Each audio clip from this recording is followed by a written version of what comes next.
salah-salah pot gitu. 30 menit. Oke, kita baca sama-sama ayatnya di Luke 12.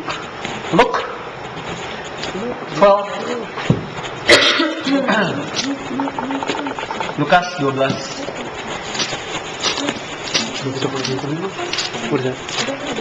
Lukas 12 ayatnya yang ke Oke, ayat 13. Oke, sorry. Oke, Lukas 12 ayat 16 sampai 21. Oke? Sampai 21. Lukas 12. Lukas 12 ayat 16 sampai 21. Udah dapat semua? Udah dapat semua? Udah. Oke. Mulai dari Andre baca. Kemudian ia mengatakan kepada mereka suatu perumpamaan. Dengerin. Katanya, ada seorang kaya, tanahnya berlimpah-limpah hasilnya. Ia bertanya dalam hatinya, apakah yang harus aku perbuat? Sebab aku tidak mempunyai tempat di mana aku dapat menyimpan hasil tanahku. Lalu katanya, inilah yang akan aku perbuat. Kau akan merombak lumbung-lumbungku, dan aku akan mendirikan yang lebih besar. Dan aku akan menyimpan di dalamnya segala gandum dan barang-barangku. Sesudah itu aku akan berkata kepada jiwaku ada padamu banyak barang, tertimbun untuk bertahun-tahun lamanya. Beristirahatlah, makanlah, minumlah, dan bersenang-senang.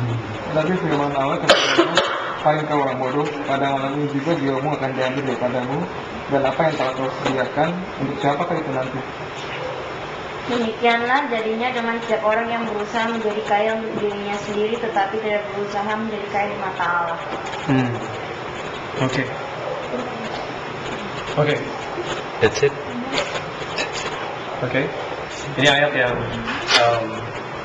aku mau start dengan ayat ini karena very simple. It's a very simple story kan. Dia cerita tentang orang kaya, terus dia hidupnya itu selama hidupnya.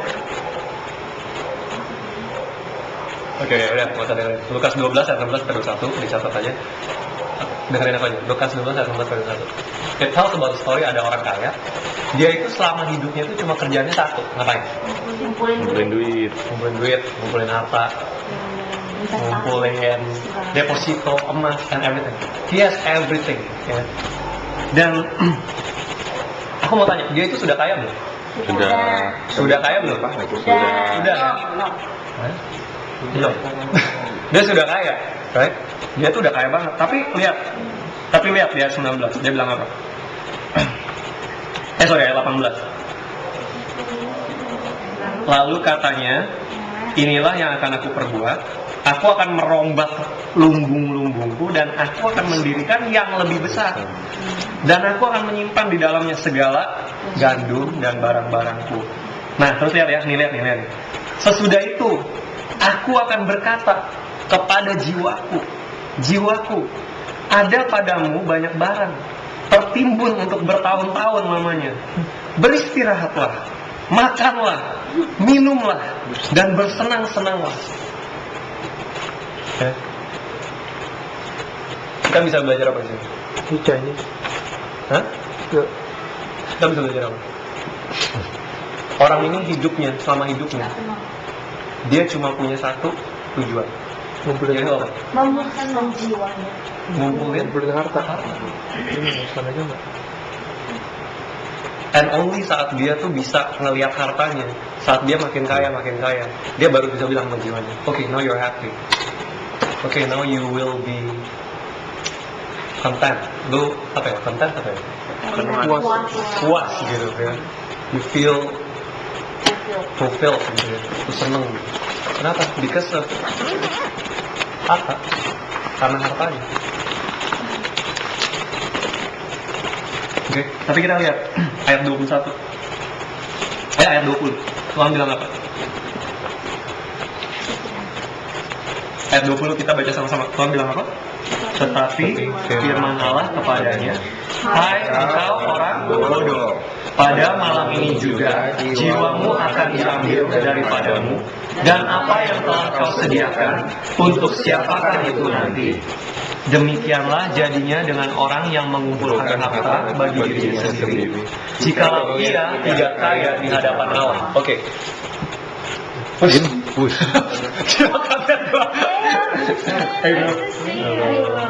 Lukas 12. Pasti.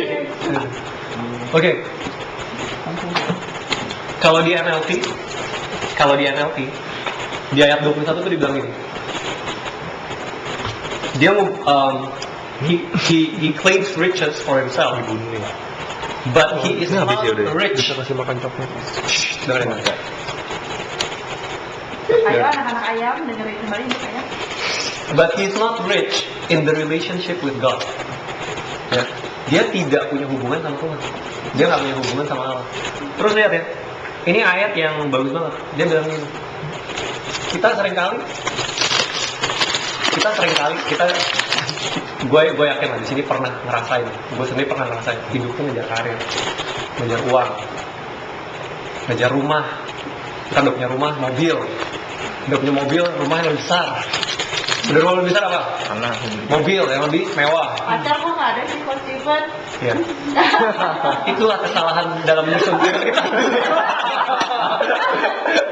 Makanya jangan ikuti saya. Oke. Tapi aku mau tanya, kalau baca orang kaya ini, siapa yang ngerasa lagi baca dirinya sendiri? Gue dulu waktu baca ini ya, gue tuh ngerasa itu seperti aku. Banyak orang kan hidup kayak gitu kan. Kejar apa? Kejar rumah. Udah punya rumah, pengen punya rumah lebih besar. Udah rumah lebih besar, mau rumah di Pik, harga naik. Udah rumah di Pik, rumah di Gading. Nanti rumah ada kolam renang, terus rumah di tepi danau, rumah di pulau. Pondok Indah dong, deket. Di Menteng Itu enggak lah, itu tempatnya ada jauh. Nyarinya daerah banjir semua, tapi Gading. Ya. Tapi, hey, itu kebanyakan orang hidup kayak gitu. Tapi mereka nggak hidup itu cari Tuhan. Mereka itu nggak pernah punya satu hubungan sama, hey guys, aduh bener-bener deh. Anaknya banyak. Tapi mereka itu hidupnya itu nggak punya hubungan sama Tuhan. And you know what? Ini gue lihat banyak kesaksian gitu. Orang yang seumur hidupnya ngejar kekayaan, in an instant, sekali Tuhan pukul, habis semuanya. You know what? Gue punya satu. Jadi boleh dibilang tuh icong gue lah, sebutnya icong. What is Icong? Icong. Uncle from my mom, ya oke, whatever. Dia itu tuh kaya banget. You know what? Dia itu dulu kuliahnya tuh di Amerika. Kaya ya, boleh. Zaman Iya, kuliah di perusahaan, perguruan tinggi yang bagus banget, oke? Dia balik dari situ, still young. Dia naik mobil BMW Sport, dulu tuh mahal banget. Kalau sekarang ya mungkin biasa aja. sekarang udah tua ya. Ada anaknya. Ingat 20 poin. kualitas. Lanjut ingat. Oke. Terus tahu nggak dia punya mobil BMW Sport, dulu tuh masih cuma berapa orang doang yang punya di sini. Boleh lah. Dia punya bank. Hah? Bang apa kan? Dia punya bank. Bang apa? Bang Bangtut. Udah lah, bukan dia punya bank. Terus dia punya pabrik baja. Boleh.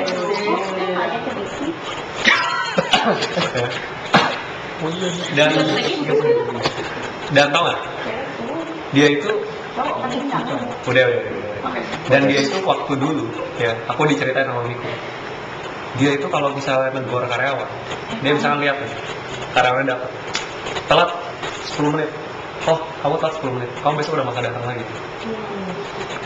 Dia pecat di tempat di depan semua orang, itu lagi ada customer dipecat keluar orangnya. That's it, selesai.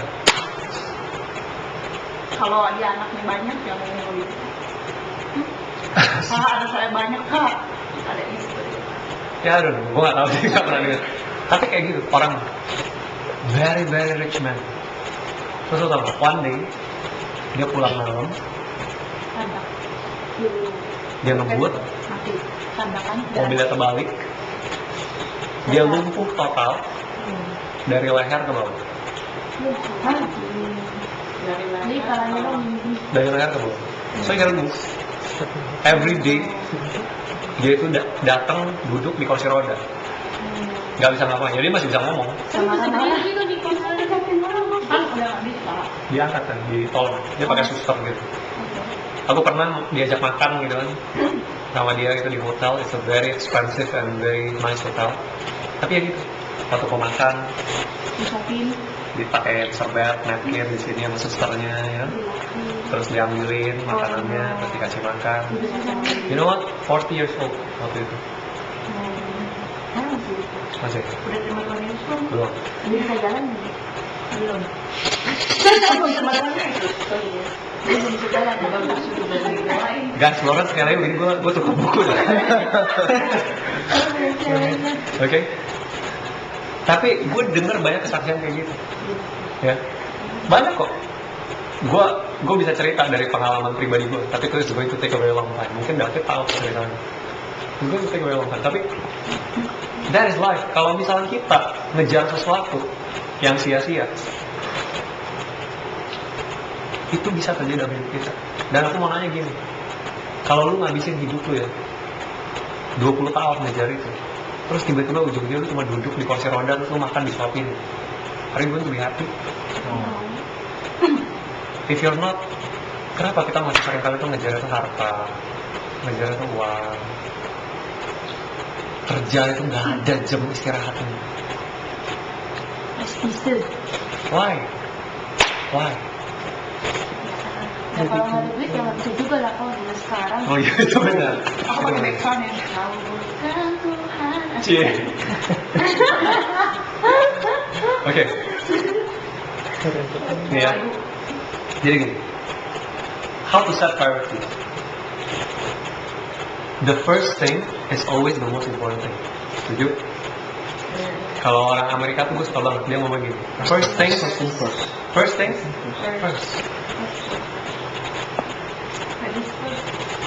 first.